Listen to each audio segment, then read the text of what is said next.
Oh, what a day! What a lovely day!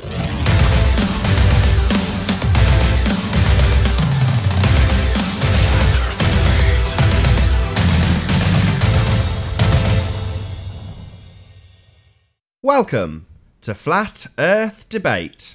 I'm your host, Nathan Oakley, and if you are new to this channel, or you've not done so already, be sure to subscribe and hit the bell notification icon to keep up to date with the Flat Earth Debate. If you'd like to support this channel, there is a super chat that runs alongside each of these shows while they're live, and there's also a PayPal link in the info box below the video once it's rendered. But most importantly, if you would like to join the discussion, simply mute the page you are currently watching, then click the link in the info box below this video to join the panel and express your views on the shape of the Earth. If you do join, please don't swear. If you do, you'll be ejected, and if you are, please don't try to rejoin the stream using sock accounts. You'll be warmly welcomed back on the next stream.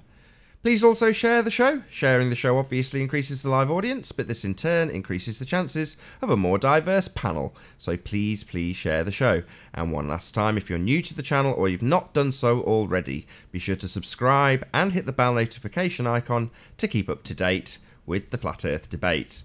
Now we are joined by Jose, The Plain Truth, Sleeping Warrior, and Arwin. Good to have you all. Yo, yo. Good morning. Hello. What? Hello. Wow, nice to have you all. Any signs of curvature? I've been told that we have a claim on curvature. Oh, really? Excellent stuff. Some moron by the name of Jonathan Joman. Have you come across him? Nope. It's Jonathan Joman, and it's spelt weird, but he believes prove the shape of the Earth, specifically shadows at high noon. And what he claims is that if you're in the quote northern hemisphere at high noon, your shadows will point north because the sun is to your south. And he further claims that in the south it's the opposite way around. And he believes that this proves, or not proves, but he believes that this proves that we live on a sphere. And I said, how on earth do you come to that conclusion? And he says, his words are, the shadows on a plane do not behave identical to shadows cast on the surface of a different shape. So he believes that there's a distinguishing factor between the shadows on a ball and the shadows on a plane, depending on whether we're on a ball or a plane or not. And of course, he has no evidence for this. It's just his perception, but he believes that this is true. So let's just consider for a moment whether or not the shadows cast on a ball differ to the shadows cast if it's not a ball. And my position is they're the same. You can't tell the difference. And if there is a difference, it would be microscopic and you would never be able to tell the difference. Does anybody have any views?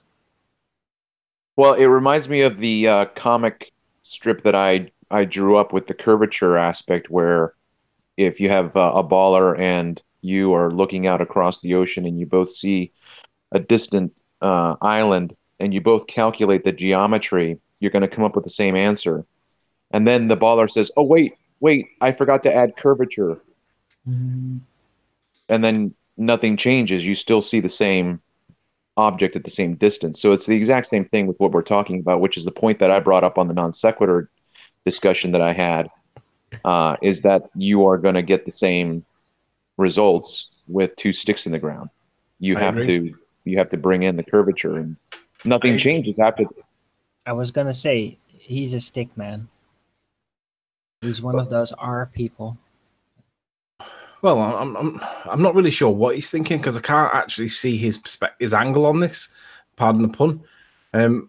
But what he says to me is, he says this has been demonstrated and told. I don't know what he means when he says this has been demonstrated, but he says this has been told and demonstrated to you many times, but you seem to be unable to wrap your head around it. So basically, what he's saying is shadows point north when you're in the north, and shadows point south when you're in the south. But I don't see how I'm not getting this on a flat plane, because to me it's the identical same. You wouldn't be able to tell the difference.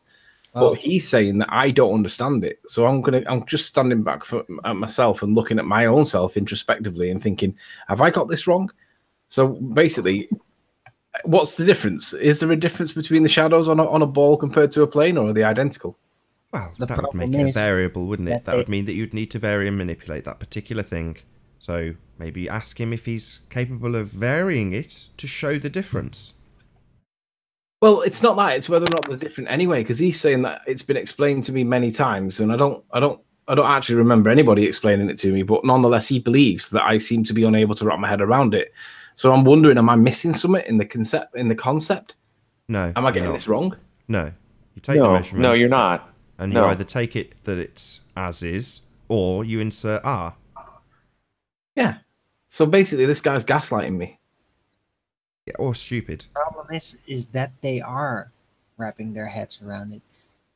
They're wrapping it into I think this rope. needs to be illustrated visually to see how the explanation works. I mean, I cannot visualize it like for real. This explanation, I can't.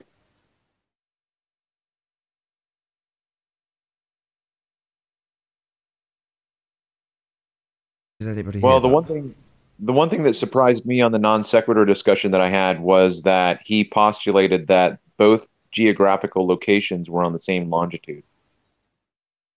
That was his additional information that I had never heard before. So have you been on the non sequitur show, Travis? Yeah, I was on last Saturday. Oh, really? I didn't know that. Do you want to tell us again, just in case we missed it? I'm winding you up. Yeah, I know. I'm like, what? You and I had a discussion. I know. I'm winding you up. Just that you were name dropping almost. I know you probably weren't, but it felt like. And by the way, yeah, your sound is awesome today, Travis. You're not in the truck today, right? No, I'm off. Yeah, it's very good. So, any signs of axial rotation of the Earth-based variety? Well, hang on, we haven't concluded that point though, have we? Oh, we're not. No Sorry, matter. still on curvature. So, Let's just conclude the point. Do shadows prove the shape of the Earth in any way? Can anyone No. see an angle on that? no. You I must agree. make the question. They're the same. assume If a they were radius. different, They you have wouldn't be able to body discern the shape. difference. All objects. What difference? You can't vary that. So what you have is what you get, and then either you take it as is, or you insert the R value. That's it.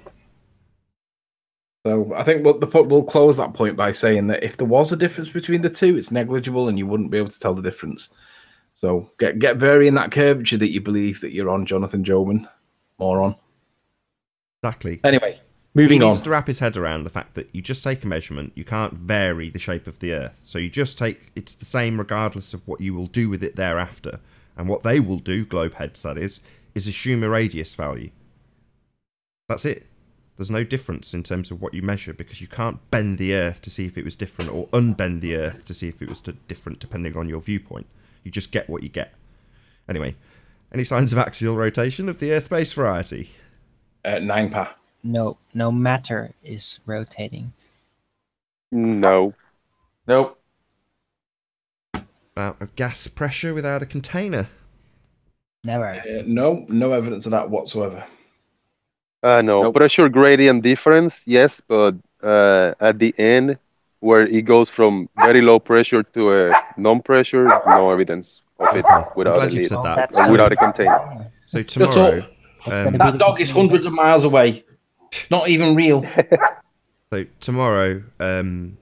John is going to cover some flat Earth proof. John, Quantum Eraser.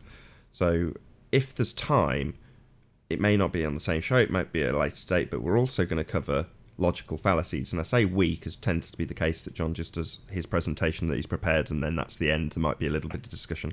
But in terms of the logical fallacies used, the one just mentioned by Jose being a straw man argument, they'll get discussed, hopefully, depending on how quick he gets through the flat Earth proofs, on Sunday or tomorrow. So, yeah, tune in. Be here or be sphere. I think I might stick it under science versus scientism, although it doesn't necessarily fall under that category, but just so it's bundled with the same shows. I don't know yet, but we'll see. But tune in tomorrow. It'll be about 7 p.m. UK time. Interesting. Looking forward for it. Yeah, logical fallacies and flat Earth proofs. Logical fallacy. Yeah, logical fallacies and flat Earth proofs, but the logical fallacies might get split up into a different show at a different date, but certainly the flat Earth proofs will be tomorrow. It's worth plugging just for that. So yeah, be here or be sphere. Any evidence or any scientific evidence of gravity? Absolutely no evidence for this downwards force whatsoever. No scientific evidence. No evidence. Yeah, a Nope, lot of nope, evidence. No evidence. Yes, a lot of evidence. Everything that we observe can be explained in full, comprehensively by the relative but density buoyancy position. Yeah, can be explained by, but doesn't actually give any cause to it. Why that works that way? So we understand that we can manipulate the cause and manipulate the medium and make it do something. Yeah, you can displace it. Doesn't tell you why it does that. Now does We it? just manipulated the medium. Right. Okie dokie then. Any evidence for the distance to the sun? No. There is no distance to the sun. Well said. No. Any evidence? Trigonometry, Nathan. Trigonometry. Trigonometry, eh? Where have I heard that? Trigonometry. Yeah. In our you all trust. Right, any evidence of a self-perpetuating molten core at the centre of a presupposed spherical Earth? None. No. Any evidence of that pesky presupposition itself? The R value? Any evidence of Earth radius? A I had a radius. conversation about this Yeah. last night. Let me think. Oh yeah, we were talking about I went over to Betty's Discord for about an hour or two last night, and I was having a conversation with them over there. And what they were saying is that they were challenging this perception that they claim that I've got a problem with being south. So basically, we went through the how do you get to what south is, and how do you know that it's the opposite point of north if you're on a ball? Because if you're at the opposite point of north on a ball, you are by definition antipode. That means that the north point is underneath your feet. It's like down in the ground, and it's not laterally at the horizon. You point off towards what you believe is north, and everybody points to the horizon. But actually, if we live on a ball, north is through the floor. So you're going to point down straight through your feet at the floor. That's antipode. So when they start pointing towards the horizon and saying, well, that's where north is over that way, I remind them that how do you prove antipode status? Because you've got to prove that you're underneath the point that's opposite your ass. And when you say it that way, they admit and accept that they can't prove it. And I'm like, oh, really? So if you accept that you can't prove antipode, then what makes you think we're on a sphere? And the answer is it comes back to that they just believe that we're on a sphere. But M. Scott Veach last night actually admitted that you can't prove antipodal status if you're trying to prove that the point that's immediately underneath your ass is south relative to where you are. In other words, antipode. You can't prove antipodal. You can only prove what is the direction that you would take to get to that point. And obviously, if you're on your own North Pole and the South Pole is the point that's underneath you, antipode to you, then that's under the floor. But M. Scott Veach admitted last night that he can't prove it. And I'm like, well, why would you believe it then? And the answer is because they believe it. They accept the evidence they're presented with. And of course, they're entitled to do that. But at least he was honest enough to admit that he can't prove antipodal status. Of course not. They have to assume R. If the Earth is a ball, we will observe southern rotation point, blah, blah, blah, blah, blah. They have to assume it first. Yeah. Doesn't matter what starting point. You know, they can say it's because some guy way back when looked up at a light in the sky and saw a curved shadow and then came to the conclusion that Earth was a sphere. And then move forward. That's basically what it boils down to. They then looked at the sun and it travelling in a circle and assumed they were measuring what it did when they were standing on the outside edge of a ball that spins. Well, that's a pretty big assumption. And if you were to take any person that had never ever been indoctrinated with the heliocentric nonsense that we all have been in the Western world, they would, I'm pretty sure they'd struggle to actually understand the concept of antipodal star rotation. Because you'd have to explain to them, you're travelling out that way, but you're actually going to end up upside down below your ass. You know, most people would scratch their head had they not have watched Star Wars and Star Trek and had all the heliocentric programming at school. Yeah. I jumped in the Discord yesterday, and I think you were leading in that very moment. And I caught the after show. You know, they were talking about how the interaction went down. But they were talking triangles. They say, oh, but he got the triangles wrong, and we got him in the triangles, and blah, blah, blah. They quizzed me in the triangle. They told me, you know, triangles and geometry. I said, a little bit. So they quizzed me, and I passed with flying colors because it was kind of an easy question, and I just answered it, and they say that's the right answer, and Riley was denying it and trying to Yeah, but semantics. I say I don't know what the conversation was about for real. well, what they did was we were talking about right angle triangles for calculating the distances to things like Venus, for example, right? But what he did was he asked me a specific question about equilateral triangles.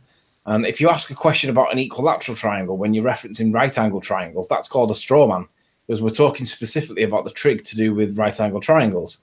So when he asked me a straw man argument, and the point was, if you know the three sides, the length of the three sides in an equilateral triangle, it'll give you your angles. But if it's a right angle triangle, it didn't. And anyway, it turned out that I can't remember whether I was wrong on one part of it. I can't remember which part I was wrong on. But the point was that he was referencing equilateral triangles. I was referencing right angle triangles, and it was a complete straw man anyway. But they take these little victories there, which sure you can have it. It doesn't change the shape of the Earth. But here's the other thing that's funny. Lewis, I hadn't spoke to Lewis for months and months and months, and he was in there. And he come up with a glib comment that was unwarranted and it wasn't necessary. And I said, Lewis, it was fine until you came in. Now you've come in and started throwing out nasty comments. Like, I said, take the comment back. I said, you don't have to apologize, but take it back because it's unnecessary. And with a bit of persuasion, he took it back, and then the conversation carried on. Some other Burke, I don't know who he was, but some other Burke basically said that I don't even understand what perspective is. And I'm like, are you fucking kidding me? Of course I understand what perspective is. Objects get smaller as a function of distance. And he admitted that he then agreed that I understood what perspective was. I says, right, so you can retract your previous comment then. He wouldn't retract it. And I was like, what do you mean you won't retract it? And he just sat there silently. I says, retract your previous comment that you think that I didn't know what perspective was. And he wouldn't do it. And I just said, right, okay, no worries. That's the end of my conversation. Have a good evening, gentlemen. And off I went to. But if you guys think that I'm going to spend time chatting to you about the shape of the Earth, right, you've got to be at least decent enough when you make a nonsense assertion that turns out to be wrong to at least retract it. If you ain't going to do that, there's no point in even having a conversation with you because it's intellectually dishonest. And whilst we're talking about intellectual dishonesty, I'm going to tell you all about Jem Panda and Mark Taylor. Now, these guys are intellectually dishonest because these guys know damn well that what they were arguing was wrong, right? But they were arguing it anyway. Now, they're not stupid. They know that this is wrong. Their position is wrong, but they argued it anyway. That's why it's dishonest. And what it was to do with was the International Space Station. And it was to do with confirming the consequent form of logical fallacy.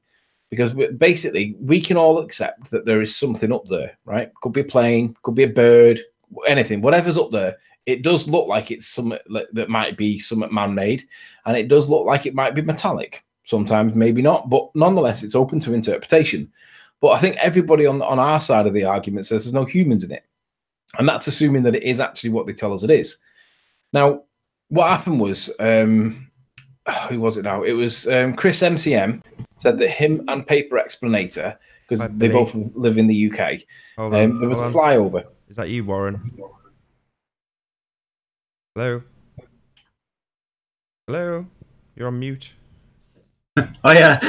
Good to have you. Yes, mate. Cool. So there was a flyover in the UK, apparently, of this International Space Station, and it was decided that Paper Explanator and Chris MCM would go outside, and they would look in their relevant position, and they would both confirm that they seen the light zip across the sky. And I was like, so what? What does it prove?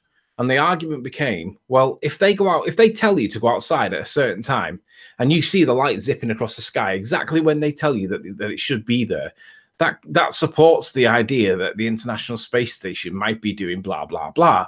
And I said, but it doesn't know. I said, all you're seeing is a light. It doesn't confirm anything other than at the time they tell you to go outside, a light goes flying by. And they would not accept that it doesn't prove anything more than a light goes past at the time they tell you to look up, right? I interpret that to mean, well, that could be anything that they've put there to make you think that you're looking at the International Space Station. It might even look like an International Space Station, but it's nowhere near 400 kilometers away, and for different reasons, blah, blah, blah. Anyway, I was trying to explain to them that this is literally, you're affirming the consequent. And if you do that, basically the position is, if International Space Station's orbiting the Earth the way they tell us, light flies by you at 11 o'clock at night. Light flies by you at 11 o'clock at night. Therefore, ISS is orbiting the Earth. And like, you can't make that jump. Now, Jen Panda and Mark Taylor both know that you can't make that jump, right? All you can confirm at 11 o'clock at night was a light went past you, right? And even if paper saw it down in London, it doesn't mean that it's orbiting the Earth, because it doesn't follow it doesn't necessarily follow. It can be explained by other means that the light just went past you at 11 o'clock at night, but it does not mean it's orbiting no plane, no sphere. Doesn't mean it's orbiting no plane either. Because the question would be, well, if you lived somewhere in South Africa, which is relatively speaking south of where we are, would that International Space Station fly over you as well? And if you could get people all dotted right the way along the flight path as it went overhead, and then it went over all of the landmass in a southerly direction, the way they tell us it does do, and you could plot it and put people along it right the way across, and everybody saw it in unison, then that adds more weight to the idea that it might be doing something similar to what they say, but it still doesn't even prove an orbit. To prove an orbit, you've got to show that it's going around a ball. But what doesn't prove is there's no people on it. A trajectory, just. But my point is that Mark Taylor and Jeremy both know that this point that they were trying to make, which was that it adds weight to the idea of the ISS being what they tell us it is, it doesn't. They know that, but they were pushing it anyway. And everybody that was listening all believes now that if you look up in the sky, a light that goes by, and that means that basically the ISS is orbiting a sphere. No, it doesn't. Now, they won't accept that. They'll argue that's not the point that was being made. And if they're out there and they want to join, feel free to attack. But fundamentally, the point is this. A light going by at 11 o'clock proves nothing more than a light going by at 11 o'clock. It's a confirming the consequence. It's not true that it means that it's orbiting the ball just because they tell you to look up at that time. You look up at that time and then you see what they tell you should see. Doesn't mean that that's true. But there's a lot of smart people in that light in the sky doing backflips and eating lettuce up there. What I'm very curious at is what would happen if you'd have a relatively fast plane and then keep following it. Yeah. Like they were arguing that keep the camera pointed at it and just try to match the speed. I don't know how fast it's supposed to be going, but just make sure it doesn't disappear out of view and then keep following it. Yeah. See what happens. It's embarrassing that these guys literally, I mean, I'm pretty certain that they both understand that it is literally a form of logical fallacy to take their position that they were taking. They know that. Anthony, hold on. Hi, Flat Earth Vegan, Goy, and Unbelievable Productions. How you doing? Hi. Hello, Unbelievable Productions. Have I got to open up Hangouts in the background now? Your sound. Unbelievable Production. You're very active on the comments and the chat board. Never heard of you before. Welcome. Talk, please. Yeah, your mic's not working, I think. Who, me? No. Unbelievable Productions. Unbelievable Productions. Maybe this is. He seems like a friendly. We'll leave him in. Go to the settings. Maybe he's just placeholding. Who knows? If we all get booted, we'll know he's yeah, not friendly. I heard a hello. I heard hello. I think it was him, and then he muted himself. So. That was Vegan Goy, I think. You can hear me, right? Flat Earth Vegan. Yeah. Yeah. Do you want to try again, Unbelievable Productions? Yes, we hear you, Vegan Goy. No. Don't worry. Yeah, you've opened your mic, but we still can't hear you. So just move your mouse over the web page if you're on a PC or Mac, and then top right there's a cog. Just click the cog, and then change the mic settings. Hopefully you heard that. Sometimes I just unplug the USB cam if that's what I'm using, plug it back in, it works fine because it likes to fight with other programs. When I do that, it just refuses to operate. Well, whilst he's working it out, Nathan, do you want to present what you think about the light flashing by at 11 o'clock at night and what it proves compared to what they think it proves? Well, I did listen to a bit of that conversation last night, and I didn't ask, but I kind of puzzled over why you just decided that it was the size of a football field. Well, that's what they tell us roughly it is. But so. I know.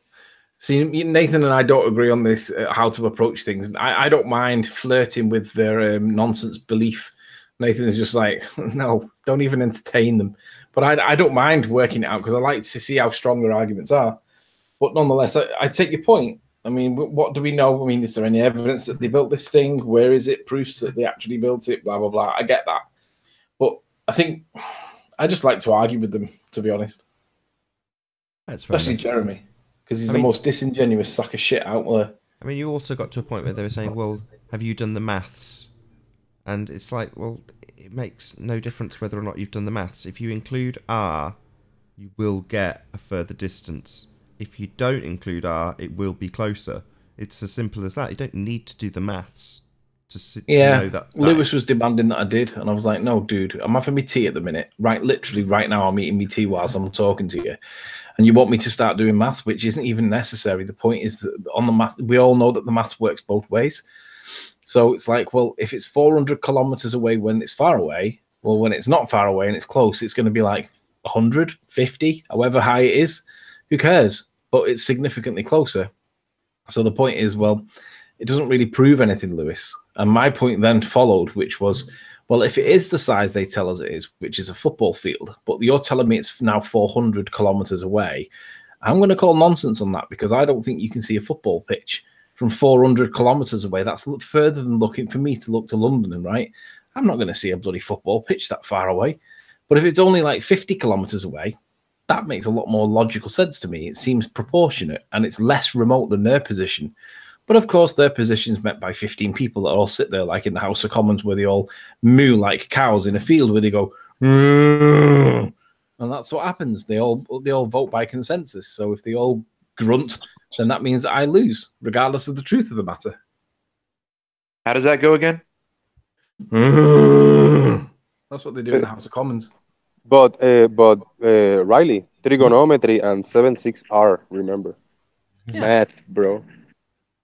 But it's ruled by consensus, though. It's not ruled by the merit of the argument. No matter how right you are, if there's 15 of them and it's you on your own, or maybe with Jose in the background, you're going to lose by 15-2, right? Even if you are right, because they'll just go.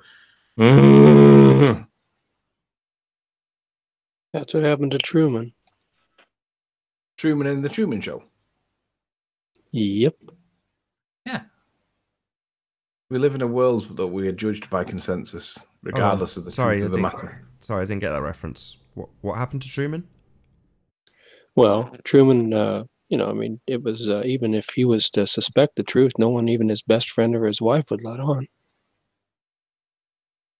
Right, I see. It's a good It video. was him against the world. Yeah, so let's just be clear that the ISS flying over at 11 o'clock does not prove that it's orbiting the Earth the way we're told. Just proves that there's a light there. To argue that it's anything more than that, you are a moron. Jeremy, Mark, you are a moron. Goodbye. Give me some evidence that there's people on it. Yeah, that's the point. Like good stuff, not with the little wires and virtual augmented reality and green screen. And no, I don't want that. I want like evidence, like real deal. Yeah, there was a jerk that was trying to argue that you could bounce signals off it and get radio bounces back off it. And I was like, have you seen how fast it goes across the sky? You really think that you're going to hit that moving target with a radio bounce? I don't think so.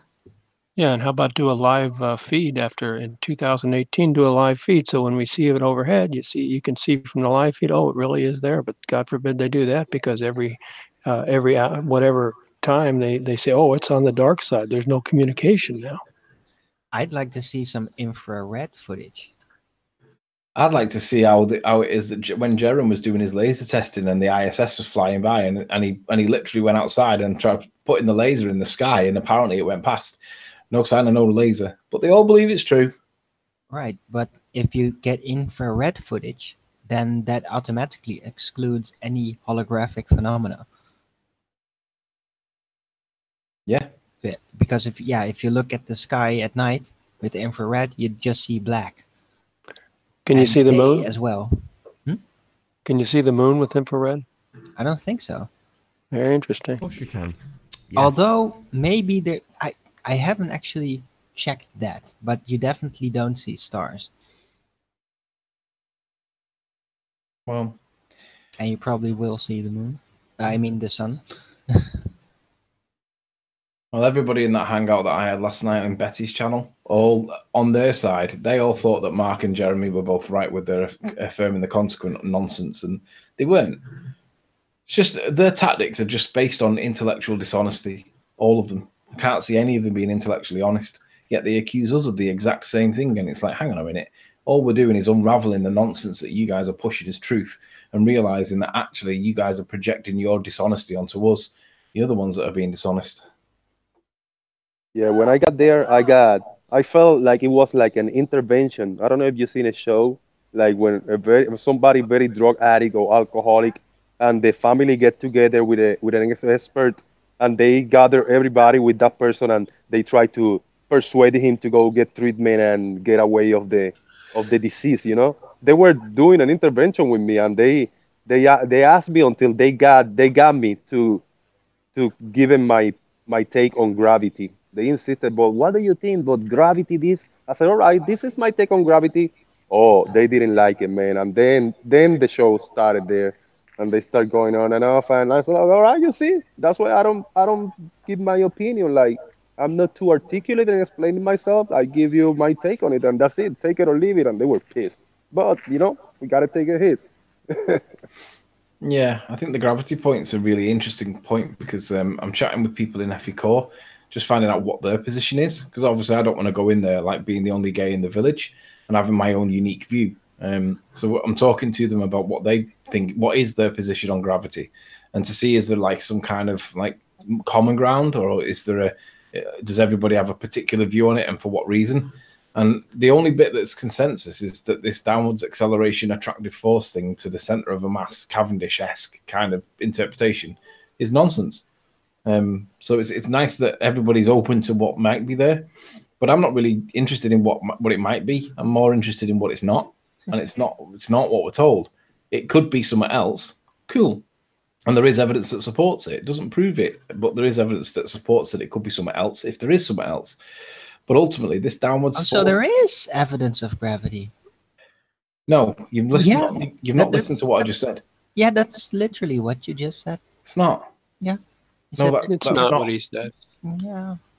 I didn't say that. Listen back. You did. I will. I was careful with my words because I knew what you may react. Yeah, I know you tried to be careful, but yeah, you said there could definitely be some evidence out there. The center of the Earth. That's what I'm referring to. That everybody accepts that there's no evidence that supports. Yeah, but we agree on that as well. God, I'm not going to get a gap unless I interrupt. I'm really sorry.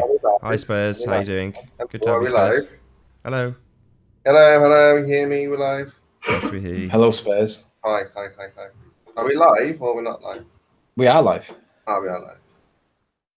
But I'm glad to hear that about FE Core. I'm glad that they're seeing reason. I think you need to re-listen to what I just said, Arwin. I think you've missed it. Yeah, I know what you just said. Hey, P. No, I don't think you do. It's good. It's good. Hold on. Hey, P. Hi. Good to have you. Arwin, I'd strongly urge you to go back and listen to what I said. Yeah, I will. I didn't give you anything that you should get excited about. Comment as well. So thank you for that.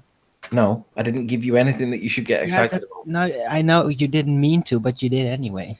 Then perhaps there might be an issue with what you think you heard. Yeah. All right, let me put it to you a different way, Arwin. Nobody agrees with you. All right? Nah, that doesn't work, man. Anyway, anybody know what's going on with Chelsea and United? They were 1-0. United cares? were losing at half time. No. I'm trying to find out. Yeah, it finished 2-2. 2-0. Ross Barkley got the... Hiya, Flatner. Hello. Hello, good to have you. No way. 2-2, Anthony. Oh, I hope United didn't equalise in the last minute. That'll cheese me off if they did. You joined? I didn't see you joined. Earth Flatner. Oh, hello, Earth Flatner. Hey, buddy. Oh, hold on. Joe Kovacs in chat says that the moon can actually be seen with infrared. That's very, very interesting. Yeah, I said that. I did say that when you were like, you can't see the moon with it. I was like, of course you can. Oh, right. That sort of debunks what Crow777, what his videos. Well, not being a necessarily. hologram. Not What necessarily. So, what's Crow Tripper 7 been debunked on? Sorry, you'll have to fill me in. I'm obviously very badly informed at the moment. Well, he's got a video showing the moon with a line that goes up and down every month or so before or after the solstices, and he claims that that's proof that it's a hologram or something to that effect. Yeah, but can still be. Light can be just pure light, or it can be a carrier of heat if the light has that spectrum. So it can still become visible in infrared. And it's just a confirmation that there is some kind of temperature factor with the moon. That's a direct that's confirmation of that. Yeah. That's very interesting. Yeah, because he actually claims that it's that there's a hologram that goes out in front of the actual moon itself, which is a different type of which is whatever it is. So really? There we go. Well, I thought maybe I misinterpreted what I saw. Yeah, he doesn't claim it's a hologram. I think it's just a hologram and a source of light. Cold light, for some reason. But There's a few people I think in that the chat. the holographic phenomena itself isn't necessarily like a lamp or anything. It's just an image that happens to be at the epicenter of the direction of that light. And Pete, I don't know where it's coming from. What's this heresy, Pete, that you're playing right now? What? This is just my. That's this is just how I gravity. see it. This is gravity, is it, Pete? Yeah, and the moon isn't a hologram because we can bounce radar off it. Do you want to share Pete's screen, Nathan? Let's look at this nonsense. Got it up now. I won't play too much of it. Just don't want to get a copyright strike. So, can you tell us what we saw? Was it a Cavendish experiment, P? No, it's not magnetic. Yeah, at it's all. Cavendish. How do you know that there's no magnetic influences going on, P?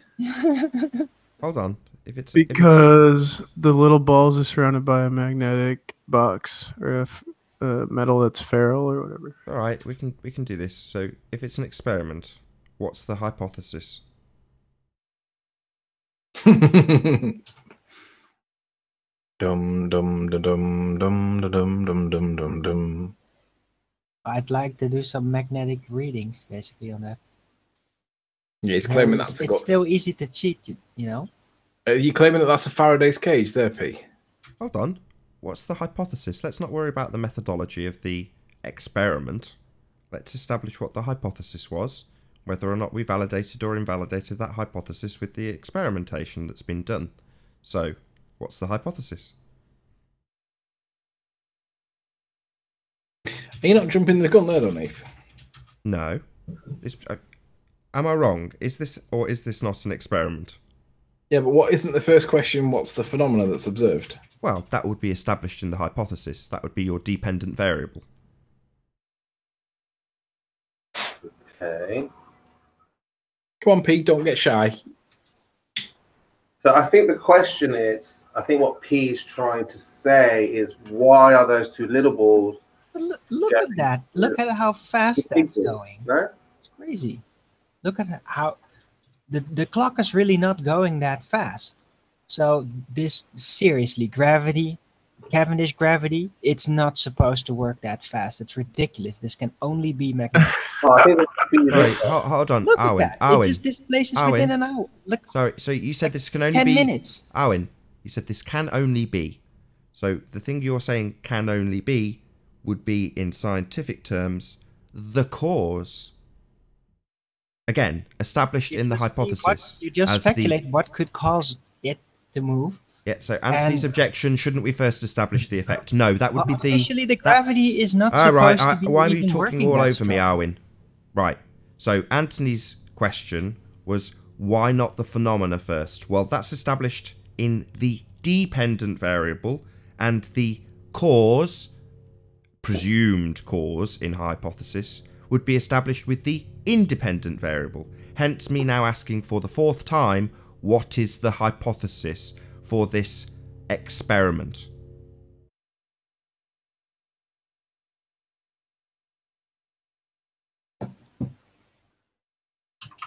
Pete, your mic's on mute. Maybe we can't hear you with your answer.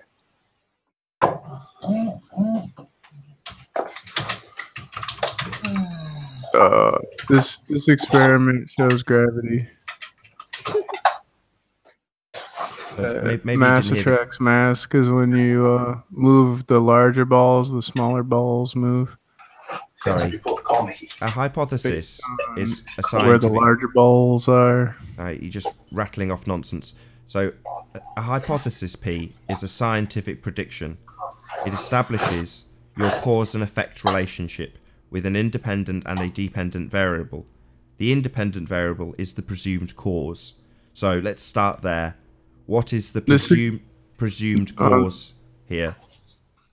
This explains why there's a pressure gradient in the atmosphere because of gravity. No, don't red herring us with That's that all right. shit. I'll ask Well, again. why do you think there's a Arwin. pressure gradient in the atmosphere? No, don't you get Arwin! involved. I'm trying to talk to P. So, P, please can you tell me what the independent variable is in this experiment? Your presumed cause. I will, but I want you to tell me what you think causes the pressure gradient in the atmosphere. Sorry, that's a completely different subject. We can get to the nonsense of space and its complete violation of the second law of thermodynamics at a later stage. This is supposed to be proving gravity. So, I would like to know what the independent variable is in this experiment, P.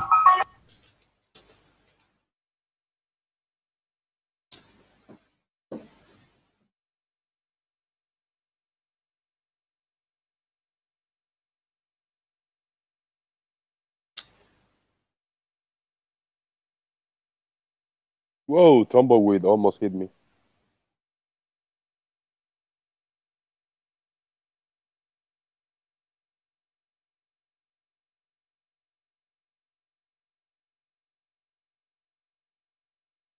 Right. So, P, you're gonna... I also have a high altitude balloon picture that shows the curve of the Earth. Are you deaf? No, I'm just. I want you to answer my question. Well, why aren't you answering me? Because I want you to answer my question. You've presented what you've claimed is an experiment. An experiment is the expression of a hypothesis. Now, you haven't given us a hypothesis, but I'm trying to get a single section of that hypothesis from you. Your independent variable. The presumed cause in your experiment. What is the presumed cause here, P? Yeah, we've already had the same conversation. I don't want you to tell me what we've already done. You've got it on screen now. You've got it on screen now. I'm not interested in you presenting something that's been argued about 6 months ago or yesterday. You're presenting it now, so tell me now what the independent variable is for your experiment. It's gravity. How do you vary and manipulate gravity? You change where the big balls are, because the big balls... Sorry, that's not varying and manipulating gravity, is it, P? That's varying and manipulating some metal balls, not gravity. How are you going to vary and manipulate your presumed cause? Gravity. I just answered. The big balls manipulate gravity because gravity is... big balls do not manipulate gravity. You are trying to manipulate gravity as the researcher. It is your independent variable according to you. That's what's happening. They're manipulating gravity by changing the position where the larger balls are. Because you're just playing with balls. Oh, Arwin can't help himself. I'm not allowed to have this argument with P. Arwin just wants to get involved. No. So P, that's not manipulating and varying gravity. Mass, gravity. No. Right? So no. You change where the mass is, you change the gravity. Oh, so you're changing mass? Yeah, the big balls are... Oh, well then you're not varying and manipulating gravity, P. You're varying and manipulating mass, apparently, now. Why is the independent variable changing? Mass attracts mass. Sorry, why are you saying that the independent variable is no longer gravity, but now mass? Because mass and gravity are related, because mass... sorry, we're trying to establish the cause of the effect, not some relation that you assert, P. Yeah, more mass is more gravity. Oh, really? Where's your experiment to prove really. that? So varying and manipulating gravity your presumed cause then? No, we are. No, you've just said we're manipulating mass. It's the same thing. Oh, is it? Says who? Yes. Mass is gravity. Mass has a gravitational field. Oh, so and mass mass isn't more gravity. Mass has a property of gravity, according to you. Not that we're validating this scientifically, you're just asserting it. Apparently, this test proves gravity, P. Yeah, you laugh while I take your pants down in front of several hundred people and spank you live, P. You are retarded. This is not science. It does not have a valid hypothesis. It is not proof of gravity. But it is. Haven't you ever heard... Oh, but it is, because I believe, even though it's not science, even though I'm not varying the independent variable. I am varying the independent... Have you ever heard there's less gravity I am varying on the moon? what? The gravity? You're varying that gravity, are you, P? Your presumed cause being gravity? Yeah, have you heard that there's less gravity on the moon? Show me gravity. Show it me. Then show me how you manipulate gravity. I am showing it to you. Show it me then. Video No, you're showing me the experiment. I want to see the independent variable on its own, alone, so I can see what it is and then establish how you're going to vary it. Show me gravity. I am. No, you're showing the experiment that apparently proves gravity without having a valid hypothesis or independent variable that is actually the presumed cause. You're not varying gravity, you're just talking over me. Do it again and I'll kick you out. You don't like the fact that you're ignorant of this, P. It's taken us this long to establish that your independent variable is not gravity. It is. Have you You just keep asserting it. One more time, P, I kick you out. You're not varying gravity. You're a dipshit. No, I am varying gravity. Oh, really? P. Yeah. Bye, P. Bye. Bye. Bye. So are you literally going to choose to ignore reality in this regard, P? It's not an experiment. It doesn't conform to science. It hasn't got a valid hypothesis. Are you just going to deny these things because you choose to believe Cavendish? Well, I don't think you've made a good argument that this isn't an experiment. Would you agree that there's less gravity on the moon? Sorry, we're talking about this quasi-experiment, and in an experiment, you first have a hypothesis, which establishes the presumed cause.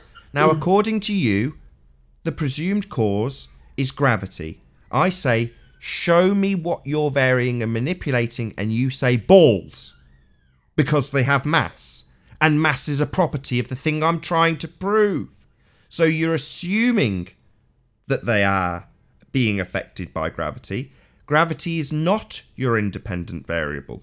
It's not being validated as the cause. Now, I've explained this concisely, P. Are you now going to turn around and say, I am manipulating gravity, or are you going to accept what I've said? Oh, I don't accept what you're saying. It's a poor argument.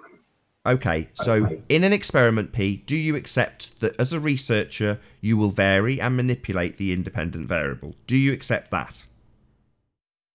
Yeah, and I think they are manipulating gravity by changing the mass where the mass is. Sorry, that's how you just said gravity. They are manipulating gravity because they are changing mass. So you're... Yes. Hold on. Do you understand that that is two words? So if I was to say, I am manipulating gravity because I am manipulating gravity. I am manipulating this tree because I'm manipulating the tree. I don't say I'm manipulating the tree because I'm manipulating the soil, which affects how the tree is, because then I'm manipulating soil. Like you're manipulating balls, not gravity, P. Do you understand that they're different things? Balls, because they have gravity, because they have mass, which is, according to you, affected by gravity, is not the same as varying and manipulating gravity. Do you understand that? I don't accept that. That's not true. So you believe that by varying something that is not gravity, not gravity, that conforms to gravity being the thing you vary. You believe that, do you, P? I mean, gravity is mass attracting mass. Yeah, that's what you're trying to prove with your experiment, Pre. Don't just assert it. We have to establish how your experiment has established this with science, and not an assertion about what's happening before doing the experiment. In an experiment, you as the researcher will vary and manipulate the independent variable to establish whether or not your presumed cause, that very same independent variable, is or is not the cause. So if you're saying gravity causes this, then you need to vary and manipulate gravity. The only escape you got out of this pit is telling us when did you go to the moon and experience the gravity differential yourself. I think this is the only way you can escape this corner you are. I'm not in a corner. Nathan's just lying. I don't know. No, I'm not lying at all. I'm stating categorically that as a researcher, if you are adhering to the scientific method and trying to validate or invalidate a hypothesis via systematic experimentation, you will absolutely be varying and manipulating the independent variable, your presumed cause of the effect.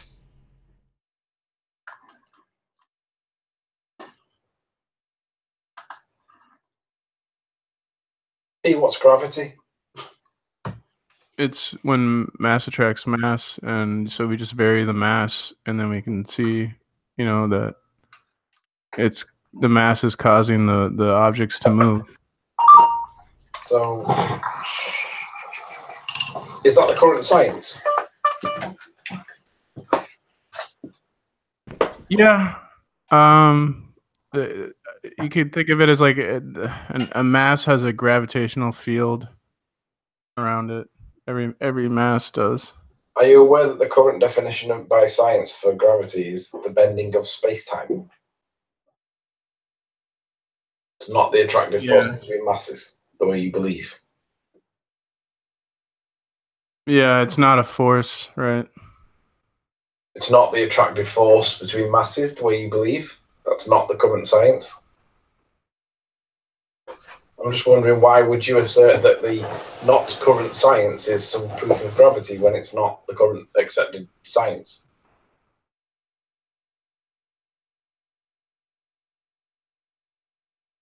Well, I mean, you could describe it like these lead balls are bending space-time to make the smaller balls move towards them, right? Describe pink unicorns as gravity if you want, P. If it's not current science, why are you doing it?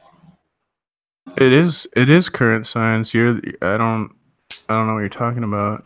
Einstein completely undermines Newton. Idiot.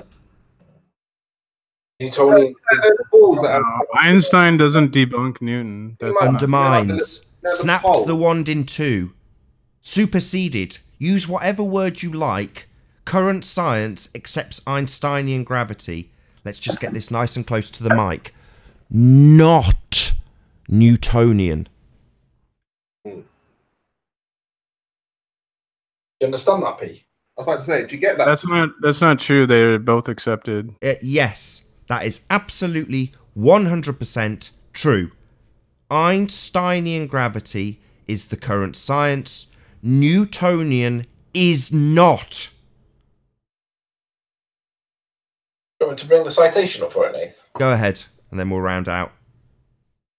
For science denier P. Mars, who just basically denies science in favour of his religious belief. It is hard, though, Nathan. Come on, it's all they've known all their lives.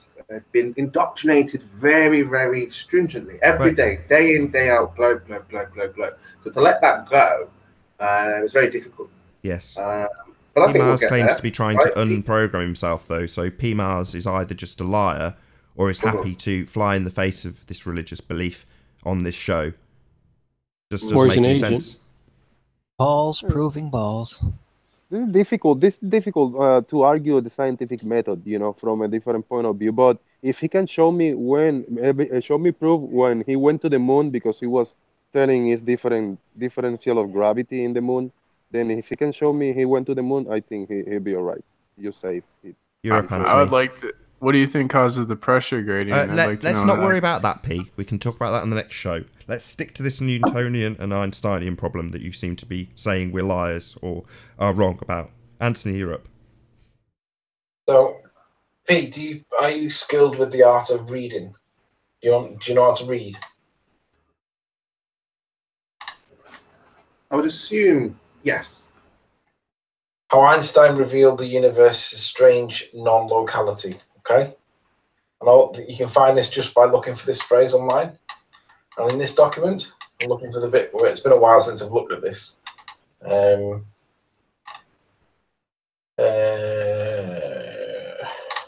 we go.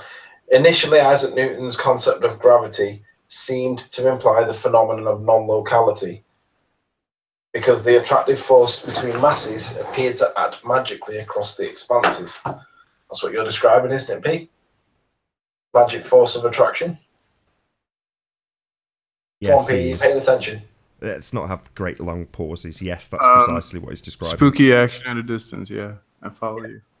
And what I'm going to have to do here, I might have to actually do a Control and F on this. It's quite a big document. It's been a while since I've looked at it and I can't remember exactly where it is.